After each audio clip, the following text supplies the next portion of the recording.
iamgoodbook. In early October 1833, a British scientist, Talbot, was on a honeymoon in Italy.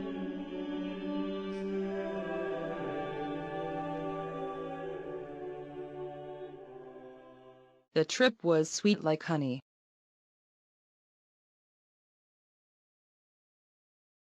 When he reached the Lake Como, Talbot exclaimed at its beauty. "Oh, how wonderful would it be if I could move this beautiful landscape on paper as it is?" Talbot asked himself. Why not?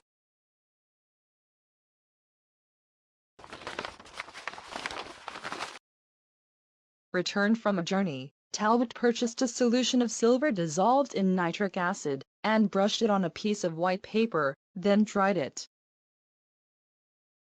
It was based on previous research by fellow scientists that the solution was sensitive to light.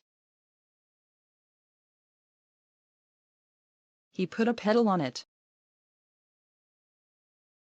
After leaving for a long time under the sun, when the petals were picked up, the lighted part turned black, and the unlighted part left white traces of flower. Wow. A beautiful petal made by light, not by human hands.